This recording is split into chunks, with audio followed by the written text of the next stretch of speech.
बिस्मिल्लाहिर्रहमानिर्रहीम। अस्सलाम वालेकुम नाज़रीन, programme critical talk with Faiza Bukhari में आपको खुश आमदीद कहती हूँ। नाज़रीन, अगर बात की जाए तो खित्ते में इस वक्त बहुत बड़े लेवल पे तब्दीलियाँ होने जा रही हैं। सबसे बड़ी तब्दीली अगर देखी जाए तो अफगानिस्तान के हवाले से बात करना चाहूँगी कि इस वक्त अमरीकी अफवाज जो है वो वहाँ से इनखला करना चाहती है। अमरीका ये चाहता है कि तालिबान के साथ मुज़ाकरात किए जाएँ और तालिबान ये चाहते हैं कि वहाँ पर हुकूमत जो है अफगानिस्तान में तालिबान की होनी चाहिए। लेकिन देखना यह है कि इस हवाले से पाकिस्तान का किरदार किस तरह से रहेगा। इमरान खान साहब ये बात क्लियरली कह चुके हुए हैं कि ना तो हम अपनी सरजमीन किसी को इस्तेमाल करने देंगे और ना ही अपने फिजाई अड्डे किसी को इस्तेमाल करने देंगे।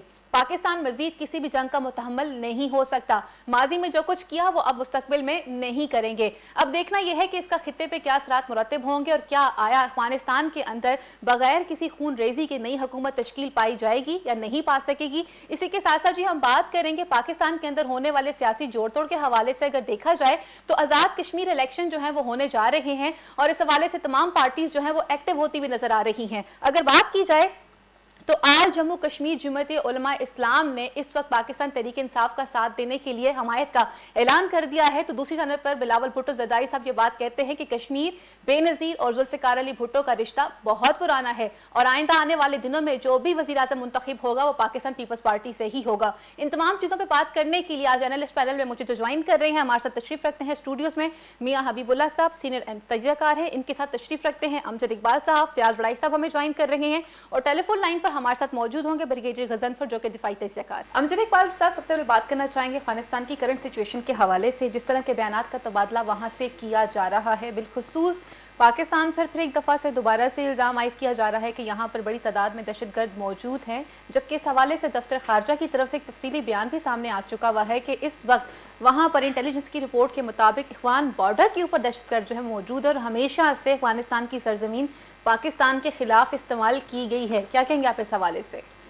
देखिए, अफगानिस्तान की सूरत बड़ी कॉम्प्लिकेटेड होती जा रही है। जो आपको पता है कि ये करीब आता जा रहा है ना इनखला का टाइम, जो अमेरिकी फोर्सेस का और उसके इत्तेहादियों का, उन्होंने 9/11 की डेट रखी हुई है और आप उसकी यादगार के तौर पर अपने जब से वो शुरू हुआ था यहाँ पे उनका सिलसिला, तो वो 9/11 को ही इसी साल वो अपना वो मुकम्मल करना चाहते हैं इनकलाब।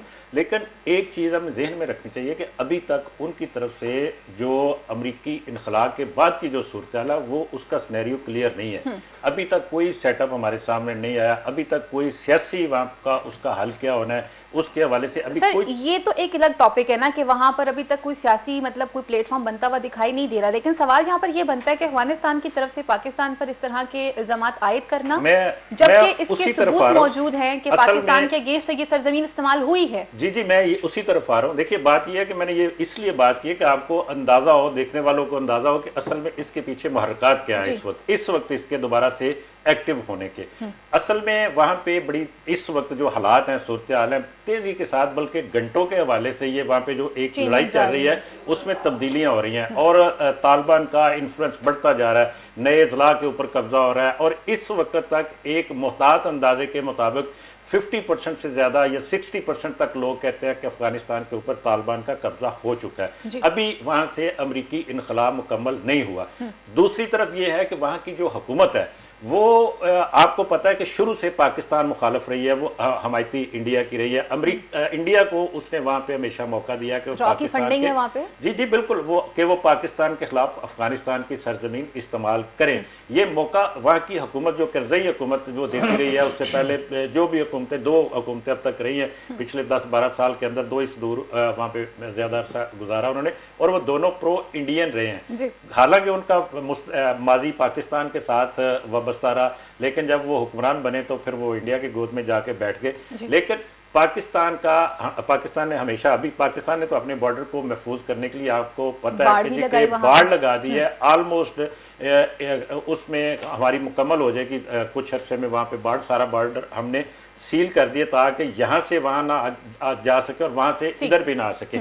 लेकिन उसके बावजूद जो बॉर्डर के साथ साथ जो इलाके हैं वहाँ पे उनको मौका अफगान हुकूमत खुद दे रही है ताकि पाकिस्तान के खिलाफ ये जो चीज़ें दबाव बढ़ाया जा सके पाकिस्तान के ऊपर। पाकिस्तान अफगानिस्तान में कार्रवाइयों के लिए अमेरिका को अड्डे देने से भी इनकार कर चुका है। ये 2-3 चीजें हैं जिनकी वजह से पाकिस्तान के खिलाफ कुछ कार्रवाइयां बढ़ती हुई नजर आ रही है। और ऊपर से मैं एक चीज और एक इजाफा करना चाहूंगा कि मैं समझता हूँ कि पाकिस्तान को बड़ा मुहतात चलना चाहिए इस हवाले से कि जिस तालिबान के हवाले से पाकिस्तान के वज़ीर आज़म ने जो बयान दे दिया या जिस तरह की लाइन हमने इख्तियार की है, बिल्कुल वो कुछ मुझे कोई सच्ची बात है कि हमें बड़ा डिप्लोमेसी से काम लेना चाहिए। इस तरह से हम जो हो सकता है आने वाले कल को वहाँ पे तालिबान की हुकूमत बन जाए तो हम उनको अभी से अपने खिलाफ जो करने की पॉलिसी पे चल निकले हैं या एक गैर जनमदारी शो करने के चक्कर में हम जिसके ऊपर चल रहे हैं वो मुझे मुनासिब नहीं लग रही। मियां हबीबुल्लाह साहब, बहुत बड़ा इस वक्त एक इशू बन चुका हुआ है अफगानिस्तान में अमन के क़याम के हवाले से। अगर देखा जाए तो प्राइम मिनिस्टर ऑफ पाकिस्तान ने एक इंटरनेशनल मीडिया को एक इंटरव्यू दिया और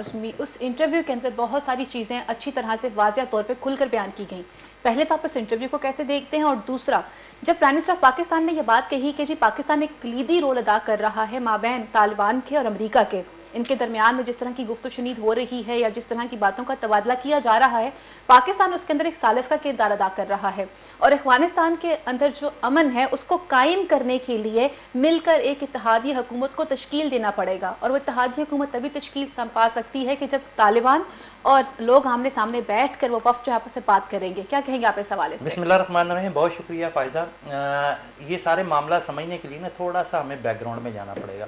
देखें, तालिबान जो है वो वहाँ की एक बहुत बड़ी हकीकत है। उन्होंने 20 साल जो है ना लड़कर अपने आप को मनवाया और मॉरली वो इस वक्त बहुत हाई लेवल पे खड़े हैं, स्ट्रॉन्ग भी हो चुके हैं। हाँ, वो देखें अमेरिका को भी उनके साथ अगर वो ताकत ना होते, वहाँ की हकीकी ताकत ना होते तो उनके साथ उनको मुज़ाकरात करने की क्या ज़रूरत थी। फिर वो जो इस वजह से वहाँ ना दो कुव्वतें हैं इस वक्त। एक वैसे तो वहाँ चूं का मरबा है, हर इलाके की अपना अपना सरदार और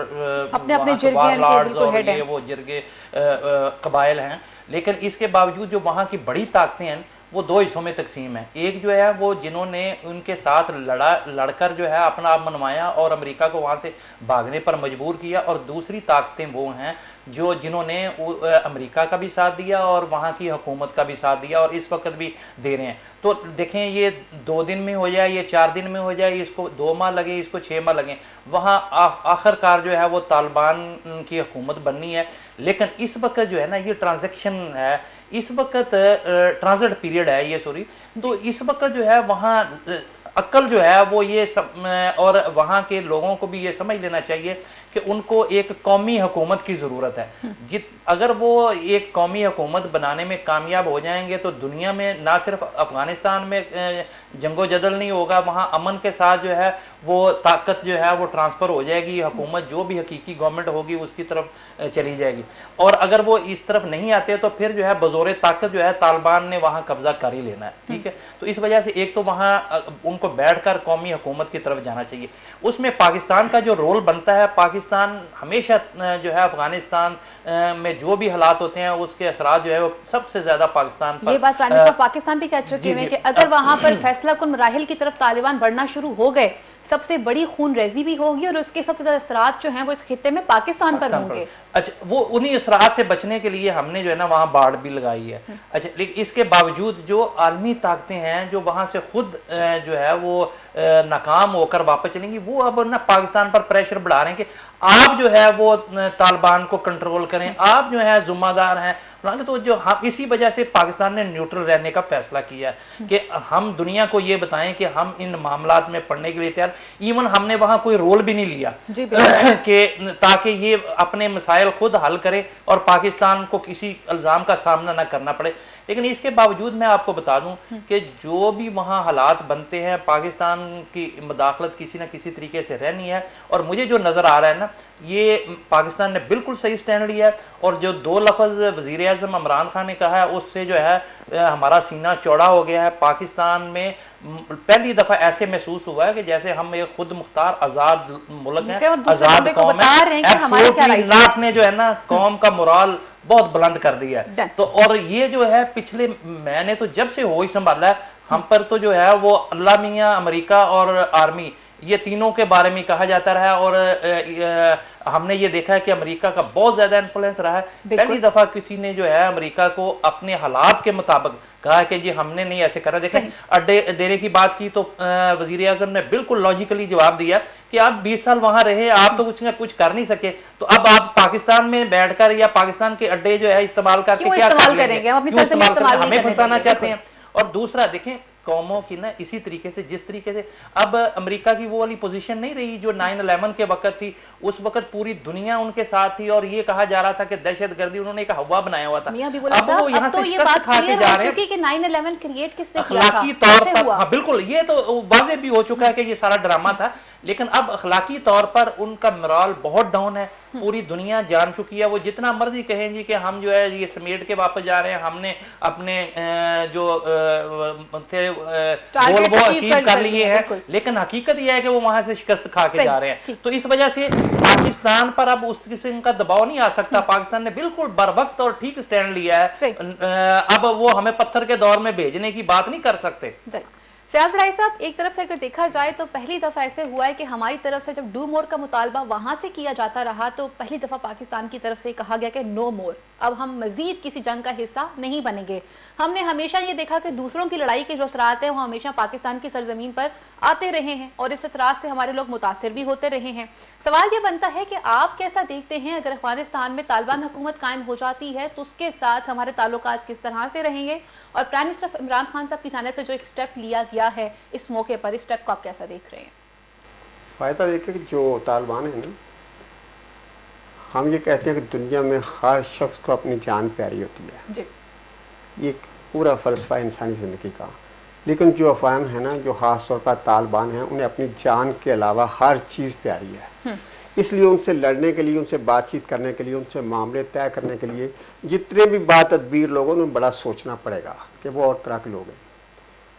अभी जो बात हो रही थी कि प्राइम मिनिस्टर साहब ने मौक़िफ़ जो इख्तियार किया, जो जुर्रतमंदाना, मैं भी 2-3 दिन तक यही समझ रहा था कि ये बड़ा जुर्रतमंदाना मौक़िफ़ है और ये कौम की तर्जमानी की और सही आवाज़ है, लेकिन मैं समझता हूँ कि ये कुछ ओवर कर दिया है। एक इंटरव्यू दिया है, दूसरा इंटरव्यू दिया है, फिर वाशिंगटन पोस्ट में लिखा है, बिल्कुल थोड़ी सा बात बढ़कू तक चली गया है। मियां साहब ने सही कहा कि थोड़ी सी डिप्लोमेसी होती है। इस लेवल पे जब बंदा बैठा हो ना, गवर्नमेंट के लेवल पे, वज़ारत ख़ारजा को देख रहा हो, पूरे पाकिस्तान के मफाद को देख रहा हो, खित्ते में पाकिस्तान का एक रोल है अफगान इंट्रा डायलॉग के हवाले से, अफगानिस्तान की वर्किंग के हवाले से, तो एक फरीक को इतना खुलकर बयान दे देना और बार बार उसको रिपीट करना। आप इस बात को भी माने ना कि हमने हमेशा डू बोर के मुतालबे पर उनकी बात को तस्लीम किया है। आप नहीं समझते कि हमने हमेशा दूसरों की लड़ाई को अपने घर में लड़ा और उसका नुकसान पाकिस्तान को? फायदा बात यह है कि लड़ो, बात भी करो, लेकिन बात का कुछ अंदाज भी होता है, अपनी पोजीशन भी देखना चाहिए। आप IMF के सामने कहाँ खड़े हैं, आप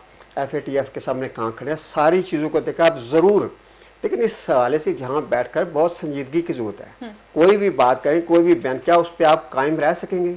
कल आपके लिए मुश्किलात पैदा होने, आप कौन बर्दाश्त कर सकेंगे? आपके मुताबिक प्राइम मिनिस्टर पाकिस्तान का क्या स्टांस होना चाहिए था यहाँ पे? वो किस तरह के प्राइम मिनिस्टर पाकिस्तान को रीजनेबल बिहेव करना चाहिए था, एक बयान देते था। और जो जब ये बात होती, जब ये डायलॉग होते, जब अमेरिकन आते उनके साथ बात करते, उनको रीजनेबल तरीके से जवाब देते। लेकिन भाई साहब, ये क्या ये बात ठीक नहीं थी कि हमने आलमी दुनिया को एक मैसेज कन्वे कर दिया कि पाकिस्तान ने हमेशा दहशतगर्दी का सामना किया है, अब हम मजीद किसी चीज का सामना नहीं करेंगे? मैसेज देना और चीज होती है, मैसेज तो एक दफा भी चला जाता है। जब बंदा बार बार चीजों को रिपीट करता है ना, फिर वो मैसेज से कुछ और बात बन जाती है, वो बढ़ के मार रहा होता है, अपना शोबाजी कर रहा होता है। खान साहब उस लेवल के बंदे नहीं है। मैं समझता हूँ कि अगर इन्होंने एक इंटरव्यू दिया था तो वही काफी था, बार बार रिपीट नहीं करना चाहिए।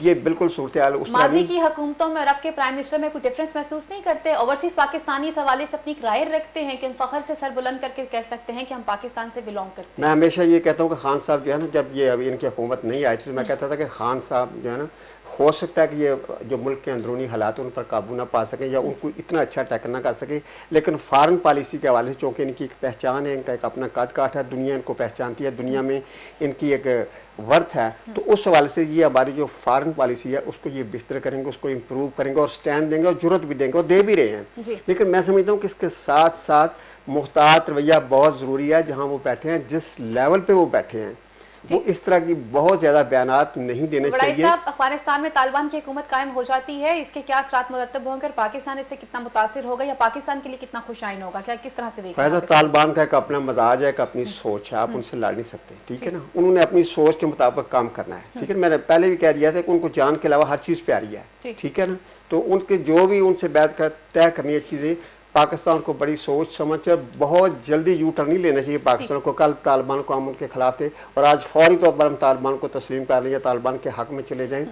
वहाँ अभी आपने छोटी सी बात भी की थी, वहाँ कुछ ऐसे भी अफगानिस्तान के लोग हैं जिन्होंने जब अमेरिकन आए तो उनको फैसिलिटेट किया, ठीक है ना, उनको लॉजिस्टिक सपोर्ट दी, उनको लैंग्वेज के हवाले से, उनको ज़बान के हवाले से उनकी मदद की और बहुत सारी चीज़ों में मदद की। अब वो लोग डरे हुए हैं, उनको ना तालिबान तस्लीम कर रहे हैं ना अफगान हुकूमत तस्लीम कर रही है।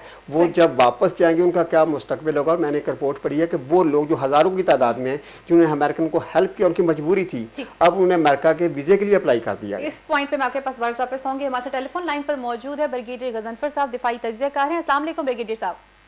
वालेकुम अस्सलाम। ब्रिगेडियर साहब, क्या देखते हैं आप इस वक्त, अगर देखा जाए तो सबसे बड़ा इशू ये बन चुका है कि इनखला होने जा रहा है अमरीकी फ़ौजों का अफगानिस्तान से, पाकिस्तान उसमें अहम किरदार अदा कर रहा है।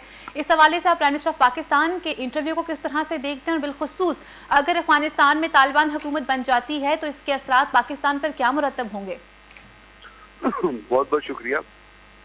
यहाँ तक तो आपने इमरान खान साहब के इंटरव्यू की बात की और खासतौर पर उसका जो रेफरेंस अगर आप दें अमेरिकन की डिमांड से, जो बेसिस की डिमांड कर रहे हैं, तो वो जो उनका स्टांस है वो बड़ा रियलिस्टिक, बड़ा सही और बड़ा प्रैग्मेटिक और बड़ा विजनरी है। इसलिए कि जब अफगान पीस प्रोसेस शुरू हुआ है तो आपको पता है अफगान पीस प्रोसेस की एक क्लॉज ये है कि अफगानिस्तान में तालिबान अपनी सरजमीन किसी थर्ड पार्टी को, किसी और दहशतगर्द ग्रुप को की बेस के लिए इस्तेमाल नहीं करेंगे, होने देंगे। और वहाँ से पाकिस्तान के अगर वहाँ पे दहशतगर्दी के बेसिस नहीं होंगे तो वहाँ से पाकिस्तान पे हमले नहीं होंगे। तो पाकिस्तान के अंदर दरअंदाजी होती है और जिसमें रॉ भी इन्वॉल्व है, एनडीएस भी इन्वॉल्व है। साफ ज़ाहिर अगर वहाँ जगह नहीं देंगे तो इंडिया की रॉ जिसने वहाँ पे अपने दहशतगर्द रखे हुए हैं और जो एनडीएस से मिलकर पाकिस्तान के अंदर दहशतगर्दी करती है उसको बंद करना होगा। तो अगर वो बंद होगी तो पाकिस्तान के ऊपर ये जिम्मेदारी आयद हो जाती है कि पाकिस्तान के अंदर कोई ऐसे बेसिस ना हो जहाँ से अमेरिकन उठ के और आईएसएस और दाइश के कवर में जो वो झूठ बोलते हैं, ये दाइश कोई नहीं है अफगानिस्तान के अंदर, ना आईएसआईएस है अफगानिस्तान के अंदर, ये गलत प्रीटेक्स्ट लेते हैं, गलत इंफॉर्मेशन प्रोवाइड करते हैं, झूठ बोलते हैं, धोखा देते हैं, तो अपना फरेबी हैं, दगाबाज हैं, हिपोक्रेट हैं। तो ये उसको बेस बना के चाहते हैं कि ये वो तालिबान के ऊपर हमले करें, अफगान तालिबान के ऊपर हमले करें। इन्होंने इनके झूठ देखे, इनकी खुद फरेबी देखे, इनका अपना हिपोक्रेसी का और दगाबाजी का अंदाज देखे कि इन्होंने इतना अच्छा कहते हैं कि जी हमने अफगान फोर्सेस की ट्रेनिंग की है, उनको इक्विप किया है, उनको हथियार प्रोवाइड किए। अब वही अफगान सिक्योरिटी फोर्सेस है खुद अपने हथियार जो तालिबान के हवाले कर रही, तो की कौन सी ट्रेनिंग हुई है? इन्होंने कहा वहाँ जमहूरियत लेके आएंगे, कौन सी जमहूरियत लेके आए?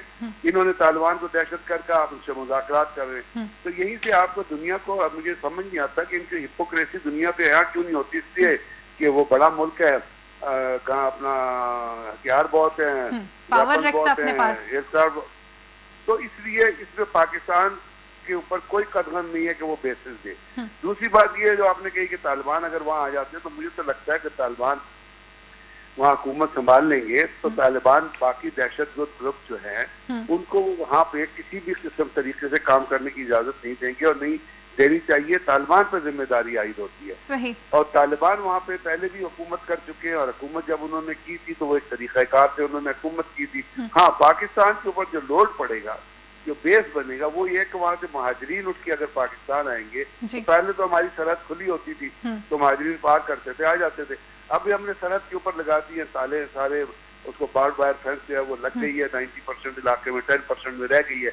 तो वो एक वहाँ पे जो आप ये कह सकते हैं कि सरहद के पार कोई मुजाहिद जो महाजरीन का कोई जमघटा जमा हो सकता है, वहाँ कोई दहशतगर्दी की वारदात हो सकती है, उसका प्लेन पाकिस्तान पे आ सकता है। तो ये चीजें हैं जो सोचने वाली, और पाकिस्तान को इस हिसाब से जिस तरह पॉलिसी बनानी चाहिए और जो करना चाहिए, जैसे इमरान खान ने भी कहा कि हम महाजरीन, पहले हम हमारे पास इतने महाजरीन हैं, अब हम और लोड बर्दाश्त नहीं कर सकते, बल्कि हमें तो इन महाजरीन को वापस भेजना चाहिए यहाँ से। ब्रिगेडियर साहब, ऑलरेडी लोड बहुत ज्यादा आ चुका है गवर्नमेंट पे। बिल्कुल भेजना चाहिए और कोई नया इन्फ्लक्स किसी भी सूरत में एक्सेप्ट नहीं करना चाहिए कि ये पहले अफगानियों का ये तरीका वारदात है, पहले ये किसी का खाते हैं, उसके ऊपर मतलब उसके ऊपर डिपेंड करते हैं, उनके पैसे खाते हैं, रिस्क खाते हैं, फिर जाके उनके खिलाफ ये नया आप कह लें कि गैर एहसानमंद कौम है। अच्छा ब्रिगेडियर साहब, मुझे ये बताइएगा, प्राइम मिनिस्टर इमरान खान साहब ने जिस तरह से एक निजी टीवी चैनल को इंटरव्यू दिया और उसमें उन्होंने जिस तरह से जो अल्फाज इस्तेमाल किए हैं अफगानिस्तान को लेकर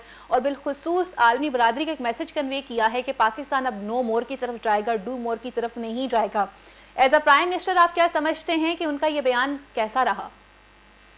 बहुत अच्छा है, एक आपको एक स्टांस लेना पड़ता है, आप दरमियान में तो रह नहीं सकते ना। कहा जा रहा है डिप्लोमेसी इख्तियार करनी चाहिए थी प्राइम मिनिस्टर इमरान खान साहब को। में क्या करते थे डिप्लोमेसी में? मैं आपको एक मिसाल दे देता हूँ डिप्लोमेसी की। इमरान खान से जो सवाल पूछा था कि आप अपने बेसिस देंगे, इमरान खान का एक जवाब ये है कि नहीं देंगे, दूसरा जवाब ये हो सकता है सोचेंगे, और तीसरा ये जवाब हो सकता है कि जी हम असेंबली में लेके जाएंगे या ये करेंगे वो करेंगे। अब पाकिस्तान के अंदर पहले ही एक प्रोपेगेंडा चला हुआ है हुकूमत के खिलाफ और इमरान खान के खिलाफ कि असल में जो लोग प्रोपेगेंडा कर रहे हैं वो बहुत पहले से ये कह रहे हैं कि असल में पाकिस्तान तो राजी हो गया बेसिस देने के लिए और अंडर हैंड डील हो गई है, बातचीत हो गई है।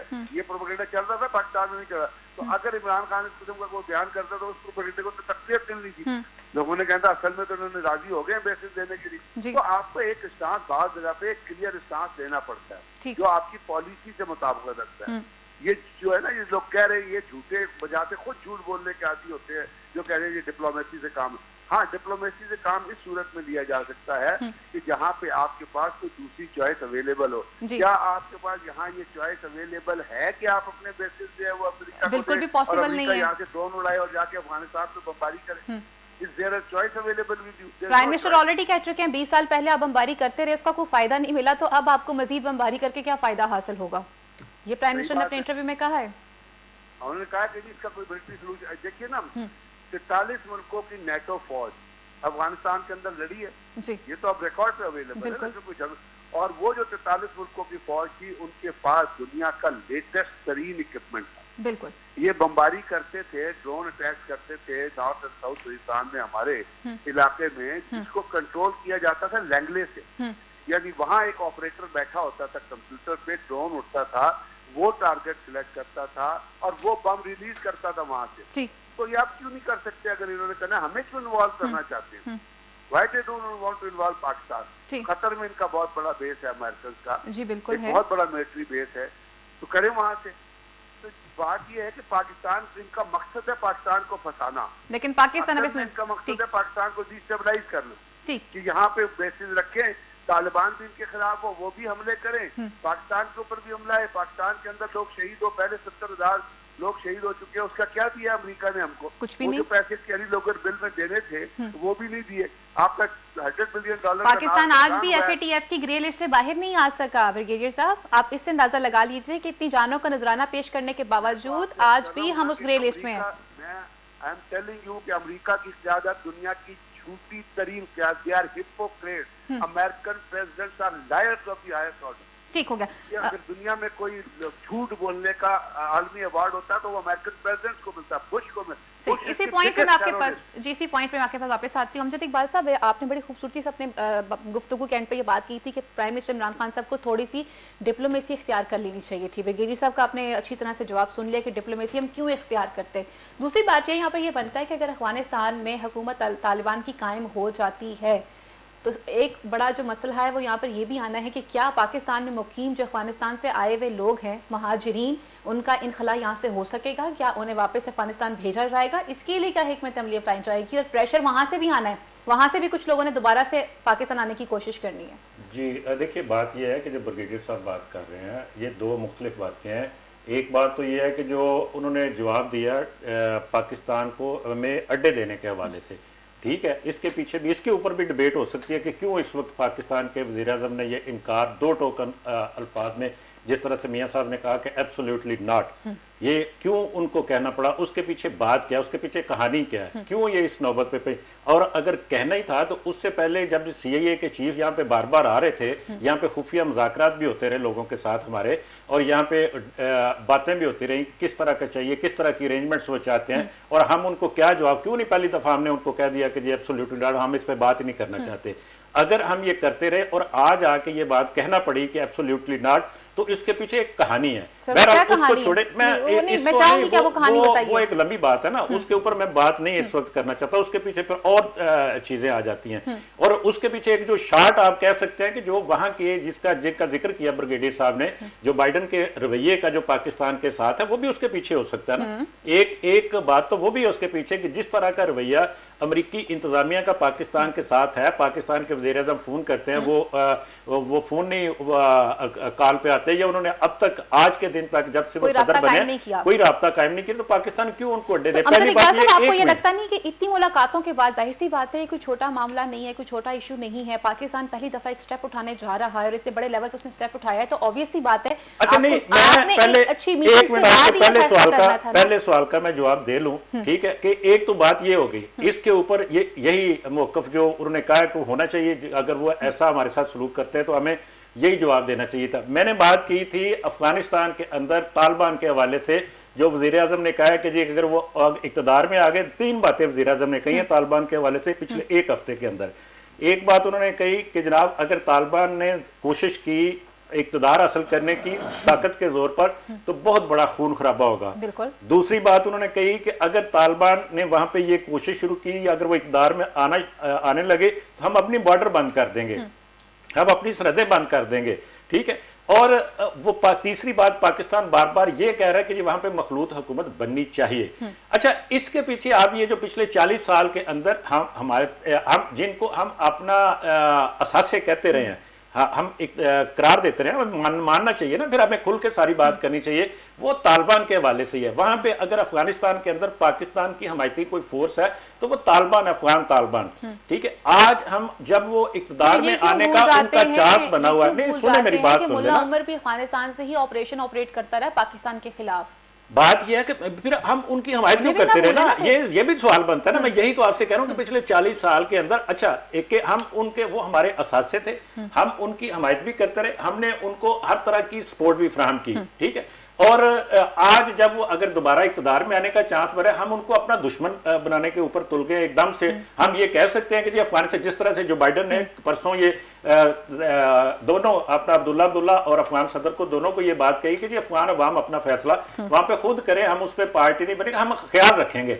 ये बात यानी ये डिप्लोमेसी में इस सेंस में बात कर रहा था, हमें डायरेक्टली तालिबान के खिलाफ इस तरह से उनको अपना इस मौके के ऊपर, जब वो इक़्तिदार में आने का उनका चांस बन रहा है, जैसे बाकी दोस्तों ने भी यही बात की, मियां साहब ने और वड़ाइक साहब ने, कि वो आने का चांस है, ब्रिगेडियर साहब भी ये कह रहे हैं कि जी कि वो आ सकते हैं, तो हम उनको अपना दुश्मन बनाने के ऊपर तुले हुए। अच्छा, लेकिन इसके साथ साथ मैं ये कहता हूँ, मेरी बात सुने, ये जो अफगानिस्तान का जो भी सारा सिलसिला बन रहा है, वहां पे उनको अफगान अवाम को खुद ही फैसला करने देना चाहिए। ये बात ठीक है, जो वो फैसला करें। डिप्लोमेसी इस सेंस में है। अमजद इकबाल साहब, आगे बढ़ने से पहले पाकिस्तान से क्या अफगान महाजरीन का इनखला मुमकिन होगा कि नहीं होगा? मुझे नहीं नजर आता कि जी कि ये मुमकिन होगा ऐसा, क्योंकि आने वाले दिनों में अफगानिस्तान के अंदर हालात और खराब होंगे। ठीक है मियां हबीबुल्लाह साहब, जब हालात ज़्यादा ख़राब हो जाते हैं तो इसका मतलब है, फ़ियाद राय साहब जिन लोगों की तरफ इशारा कर रहे थे कि वहाँ पर एक ख़ास लोग मौजूद हैं जिन्होंने मजबूरी के तहत उस वक्त अमेरिकन गवर्नमेंट का या अमेरिकन लोगों का साथ देने का फ़ैसला किया था, और ब्रिगेडियर साहब ने भी बात कह दी कि जब इस तरह के हालात हो जाएंगे तो फिर प्रेशर तो आएगा और वहाँ से कुछ लोग पाकिस्तान आने की कोशिश करेंगे। सर, क्या समझते हैं कि इस प्रेशर को पाकिस्तान किस तरह से बर्दाश्त करेगा? और हमारी तरफ से, हमारी दफ्तर खारजा की जानिब से ये बात खुल्लम खुल्ला कहती गई है कि पाकिस्तान जो है वो किसी दहशतगर्दी को सपोर्ट नहीं करता, ना किसी दहशतगर्द को अपने पास पनाह देता है, और ना हम इस चीज़ के मुतहम्मिल हैं कि हम मजीद किसी जंग को अपने घर में कर सकें। प्राइम मिनिस्टर भी ये बात पे फोर्स कर रहे हैं। आप क्या समझते हैं, आप इन तमाम चीज़ों को किस तरह से देखते हैं? देखिए, पाकिस्तान जो है ना, बड़े अरसे से, चूँकि एक तो पाकिस्तान का किरदार बड़ा अहम रहा है ये सारे मामलात में, अमेरिका को यहाँ से महफूज रास्ता देने में पाकिस्तान का कलीदी रोल है, ये बात हमें समझनी चाहिए। पाकिस्तान ने अब तालिबान को और दूसरी ताकतों को एक जगह पर बैठाने में भी अहम किरदार अदा किया। ये सारी चीज़ें अपनी जगह पर, लेकिन हर दौर के अपने तकाजे होते हैं। देखिए, आज जो है ना अफ़गान तालिबान, अच्छा माजी में जो है ना अफ़गानों की एक हिस्ट्री है, उन्होंने कभी किसी को अपने ऊपर सवार नहीं होने दिया, वो गुलामी को कबूल ही नहीं करते। वो इसके वहाँ देख लें, बरतानिया जो है सुपर पावर था, उसको शिकस्त हुई, रूस को शिकस्त हुई, अब तीसरी सुपर पावर जो थी अमेरिका, वो शिकस्त खा के वहाँ से जा रहा है। अच्छा, तो लेकिन माजी में ये होता रहा है कि जो अफ़गान कौम में जो भी फातिह होता था वो अपने दुश्मनों को या अपने मुखालफिन को कत्ल कर देता था। अफगान तालिबान ने इस वक्त जो है उन्होंने उनमें बड़ा बुनियादी जो है वो तब्दीली आई है। उन्होंने आम माफ़ी का ऐलान किया, इवन कि उन्होंने और ये आप देख लें कि जितने अफगान फौजी हैं उन्होंने उनको कहा है कि आप हथियार फेंक दें और 1 साल की हमसे तनख्वाह लें और घर जाके आप बैठ जाएं, हम आपका तहफ़्फ़ुज़ करेंगे, बजाय ये कि उनको ये खौफ होता कि ये हमें मार देंगे। उन्होंने कहा आप 1 साल की तनख्वाह भी हमसे लें और अपने घर जाके बैठ जाएं, आपको हम तहफ़्फ़ुज़ फराहम करेंगे। तो ये बहुत बड़ी तब्दीली है। दूसरा, वहां के लोगों के लिए भी उन्होंने आम माफ़ी का ऐलान किया।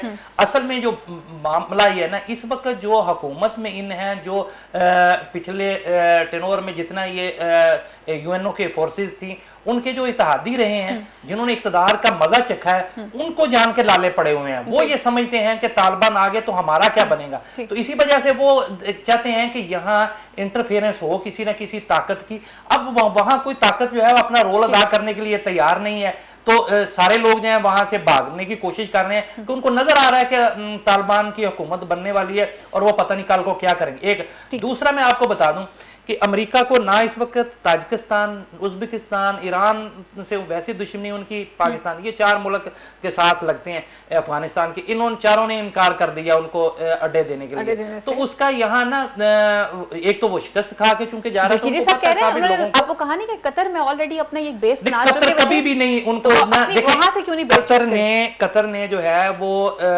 बड़ा बुनियादी किरदार अदा किया है तालिबान को, और उनको तालिबान के वहां बड़े असर रसूख हैं, ठीक है। वो कभी भी इजाजत नहीं देंगे कि वहां अमेरिका जो है वहां उनकी जमीन इस्तेमाल करके जो है वो तालिबान पर हमले करे। सिर्फ उनके लिए समुंदर बाकी बचता है। लेकिन ये सारी ना ये फोके फायर है। अब अमेरिका जो है वो चाहता है कि पाकिस्तान जो है वो अफगान तालिबान के गले पड़ जाए। तो हम क्यों उनके गले पड़े, क्यों हम उनको अपना दुश्मन बनाए। पाकिस्तान, ये इस खित्ते में मुझे जो नजर आ रहा है ना, ये बहुत बड़ी तब्दीली आने वाली है। देखिए, रशिया, चाइना, पाकिस्तान, ईरान, तुर्की, ये सारे एक पेज पर हैं आज, और ये अफगानिस्तान में इस वक्त अमन के लिए सरमायाकारी कर रहे हैं। ये गेम जो है ये अमेरिका से निकल के ये खित्ते के हाथों, मुल्कों के हाथों में आ गई है। तो लिहाजा ये एक बहुत बड़ी तब्दीली है जिसे हजम नहीं हो पा रही बड़ी ताकतों को। तो वो चाहती हैं कि किसी ना किसी तरीके से यहाँ अनरेस्ट रहे ताकि उनके इन्फ्लुएंस जो है वो बरकरार रहे। बहरहाल ये मुझे 6 माह से लेकर 1 साल जो है वो इस खित्ते के लिए बड़ा अहम लग रहा है। और अगर उसमें सारे मामलात ऐसे तरीके से सर अंजाम पा जाते हैं, अफगानिस्तान में अमन हो जाता है, तो मेरा ख्याल है कि ये फिर इस खित्ते को तरक्की से कोई नहीं रोक सकता। फयाज फड़ाई साहब, खित्ते को तरक्की से कोई नहीं रोक सकता। ये तब पॉसिबल होगा कि जब सब लोग अफवाम और तफहीम के साथ कुछ चीज़ों को सॉल्व करने के लिए इकट्ठे बैठते हैं। सवाल यहाँ पे ये बनता है कि पाकिस्तान जो है उसकी तरफ से बाकायदा कुछ चीज़ों को क्लियरली बता दिया गया। जैसे फवाद चौधरी साहब ने कहा कि जी बारहा दफा हम कह चुके हुए हैं कि इस वक्त अगर देखा जाए तो पाकिस्तान किसी भी टेररिस्ट को सपोर्ट नहीं करता, यहाँ पे कोई टेररिस्ट की तंजीमें मौजूद नहीं है। अलकायदा तक को पाकिस्तान की रियासत ने जो है दहशतगर्द जो है वो तस्लीम किया हुआ है। इसके बाद सवाल यहाँ पर यह बनता है कि FATF की जब भी बात आती है, ग्रे लिस्ट से पाकिस्तान क्यों नहीं बाहर आ सकता। 70,000 से जायद जो हैं वो जाने हमने कुर्बान की हैं इस दहशतगर्दी के चक्कर में। फायदा एक तो बात मैं ब्रिगेडियर साहब की बात का जवाब देना चाहता हूँ। वो कह रहे थे कि उनके पास 3 ही जवाब थे कि या तो कहते कि हम देंगे या नहीं देंगे या सोचेंगे। देखिए, जो प्राइम मिनिस्टर जिस सीट पे बैठा है वो किसी थड़े पे नहीं बैठा हुआ, वो यस नो की पोजीशन में नहीं है। बहुत सारी चीज़ें, बहुत सारी बातें सोच रहे हैं। उनका अपना भी थिंक टैंक है। आप क्या समझते हैं कि अमेरिका वाले आंखें बंद करके सोए वो सारी चीज़ों को नहीं देख रही? उनका पेंटागन और वो जो उनका CIA है वो नहीं देख रहा। CIA is also part of pentagon, military establishment का हिस्सा है। वो नहीं देख रहा, सोचे कि सारी प्लानिंग क्या हो रही है। अपने पत्ते दिखाने की क्या जरूरत है? जवाब बन सकता तो और भी, जब जैसे मियां साहब ने कहा मेरे दोस्त ने कि एक अच्छा जवाब बन सकता था जब उसने पूछा कि आप अमेरिका को अड्डे देंगे कि नहीं। आप कह सकते थे यस और नो के अलावा भी कि अभी जब हमसे अमेरिका बाकायदा इसका डिमांड करेगा, उनसे ऑफिशियली वो हमसे डिमांड करेंगे तो फिर हम फैसला करेंगे। और हम फैसला करते वक्त अपनी कौमी गैरत और कौमी वफाद को देखेंगे। और अफगानिस्तान के बारे में एक ही जुमला काफ़ी है कि अफगानिस्तान में हम उस गवर्नमेंट को कबूल करेंगे जिसको अफगान अवाम कबूल करेंगे। ये इतनी बड़ी डिप्लोमेसी का फिक्र है, जुमला है जिसमें सारी चीज़ें छुप जाती हैं कि अफगानिस्तान में हमें वो हुकूमत काबिल कबूल होगी जिसको अफगान अवाम लाएंगे। इसमें अब बहुत सारी ऑप्शंस आपके पास आ जाती है, बहुत सारी चीज़ों को आप थिंक ओवर कर सकते हैं, ठीक है ना। तो दूसरा ये है कि आप जो कहते हैं कि FATF के हवाले से, वो FATF का मसला, वो भी शाह मोहम्मद कुरैशी ने एक अच्छी बात की है। मैं समझता हूँ उन्होंने कहा है कि देखें ये जो FATF ने हमें ग्रे लिस्ट में रखा है, जबकि हमने 26 नकात को पूरा कर दिया, 27 पे भी हमने बहुत ज़्यादा काम कर लिया है। तो अब उन्होंने सही बात किया कि हमें ये बताएं कि ये एक तकनीकी फोरम है या ये पोलिटिकल है, और बेसिकली वो इस वक्त जो FATF है वो पॉलिटिकल काम कर रहा है। आप जानते हैं कि इंडिया को और इंडिया जो है उनके जो इत्तेहादियों सारे मिले हुए हैं, अमेरिका भी यकीन उसमें अपना असर इस्तेमाल कर रहा है। तो आप समझ उसके ऊपर हमारा स्टांस बिल्कुल ठीक है, हमारा स्टांस पाकिस्तान की तरफ से FATF के हवाले से बिल्कुल दुरुस्त देख रहे हैं। बिल्कुल दुरुस्त है, हम तो उसमें बहुत अच्छा काम कर रहे हैं। मेरे ख्याल में कि पाकिस्तान ने इंतहाई संजीदगी से काम किया, और जो 27 पॉइंट है जिसमें ये बात है कि जो दहशतगर्द पाकिस्तान में है, जिनको अक़वाम मुत्तहिदा करा दहशतगर्द हैं, उनके खिलाफ कार्रवाई की जाए। तो मैं समझता हूँ कि इंतजामी सतह पर, कानूनी सतह पर और अदालती सतह पर उनके खिलाफ कार्रवाई हो रही है। उनके फंड्स फ्रीज किए जा रहे हैं, उनकी वर्किंग को रोक दिया गया है, उनके जो लीडर्स हैं उनके खिलाफ बाकायदा लीगल प्रोसीडिंग्स कर रहा है हुकूमत पाकिस्तान। तो मैं समझता हूँ कि हुकूमत पाकिस्तान तो बड़ी संजीदगी से इस मामले को देख रही है। इसमें ये ग्रे लिस्ट में रखने का जो मामला है, ये मैं समझता हूँ पाकिस्तान के साथ जाती है और ये आलमी सियासत हो रही है। बहुत सारे क्लोजिंग पे जाने की तरफ से पहले मैं कश्मीर के इलेक्शन के हवाले से बात करना चाहूंगी। अमजद इकबाल साहब, मुख्तसर जवाब चाहूंगी कि पाकिस्तान पीपल्स पार्टी का ही वज़ीर आज़म जो है वो कश्मीरी अवाम मुंतखब करेगी। बिलावल भुट्टो जरदारी ने ये जलसे से खिताब करते हुए बात की है, और उस पर उन्होंने बहुत सारी बातों को मेंशन किया है कि जी भुट्टो के साथ और बेनज़ीर के साथ कश्मीर के अवाम का जो रिश्ता है वो बहुत पुराना है। तो कश्मीर इलेक्शन को आप किस तरह से देख रहे हैं? देखिए, पहले मैं एक फिक्रे में जो बड़ाई साहब ने बात की ना, मैं उस मुख्तसर एक फिक्रा सिर्फ वो ये है कि ये जो वज़ीर ख़ारजा ने बात की ना FATF के हवाले से, मेरी ज़ाती राय है कि ये हो सकता है उनकी बात दुरुस्त भी हो, लेकिन ये इतराफ़ है कि हमारी सफारतकारी के मुहाज पे नाकामी का, कि हम उस तरह से अच्छी सफारतकारी नहीं कर पाए। अगर हम मेरिट से हट के अगर माजी में तो ये भी मौजूद नहीं थी आपके पास। नहीं, माजी में आप ग्रे लिस्ट में आके फिर आप वापस चले गए थे, ग्रे लिस्ट से निकल गए, आप दोबारा ग्रे लिस्ट में आए ना, ये होता रहा। लेकिन मामला ये है कि जो इस वक्त जो सूरत हाल है, कि इसका मतलब ये है कि आप किसी दूसरे मुल्क पे जो आप चाहता है कि आप ग्रे लिस्ट में रहें, तो वो उसके मुकाबले में आपकी सफारतकारी अच्छी नहीं है। अगर हम मेरिट की बात करते हैं। दूसरी बात आपने कश्मीर के इलेक्शन के हवाले से बात की है, वो बात यह है कि देखिए कश्मीर का जो रवायत रही है ना हमेशा, वो ये है कि वहां पे जिसकी मरकज में हुकूमत होती है आमतौर पे वही हमेशा बनाता है। और इस वक्त भी सूरत ऐसी चल रही है, इलेक्टेबल जो है वो PTI की हमायत में इकट्ठे हो रहे हैं, और आने वाले 1-2 हफ्तों के अंदर आपको पोजीशन क्लियर हो जाएगी कि वाकई वही रवायत वही रहेगी या कोई नया कोई टूट सकता है। इस दफा कोई रवायत पुरानी जो है बताएंगे, उसको इशू पे मजीद डिबेट भी करेंगे। मियां साहब, सिर्फ छोटा सा जवाब चाहूंगी, इलेक्शन रिफॉर्म्स जो है वो कैसे देखते हैं आप? क्योंकि हमेशा से जब मरकज में हुकूमत जिसकी होती है वही हमेशा हुकूमत हर जगह पे बनाता है, लेकिन फिर उसके बाद अपोजिशन काफी वावेला भी करती है, जैसे मरीम साहिबा ने और बिलावल भुट्टो जरदारी साहब ने गिलगित बल्तिस्तान के इलेक्शन के बाद किया कि हमारे वोट चोरी हुए। देखिए, पाकिस्तान में अभी तक कोई इंतखाबी इस्लाहात नहीं हुई, लिहाजा रिफॉर्म्स वाली बात तो आप भूल जाएं। रवायती इलेक्शन होगा और PTI जीतेगी। बिल्कुल फवाद चौधरी साहब ने दुरुस्त कहा कि उनके पास तो कैंडिडेट पूरे नहीं, तो किस बेस पे बात करते हैं? तो जब आपके पास पूरे कैंडिडेट ही ना हो तो फिर ये तो सारे जो है सियासी बयानबाजी है लोगों को गरमाने के लिए और अपनी जमात की एक वर्थ बनाने के लिए। देखिए, सियासत में जो होता है ना, वो मैदान खाली नहीं छोड़ते। सियासी जमातों को इलेक्शन हारने या जीतने की दोनों सूरतों के लिए इलेक्शन लड़ना पड़ता, ताकि लोग मैदान में रहें, तो लोगों को ये पता चले कि अच्छा ये सियासी जमात मौजूद है। तो मेरा ख्याल है कि PTI की वहां हुकूमत बन जाएगी और बड़ी आसानी के साथ बन जाएगी, उनके लिए कोई मसला नहीं है।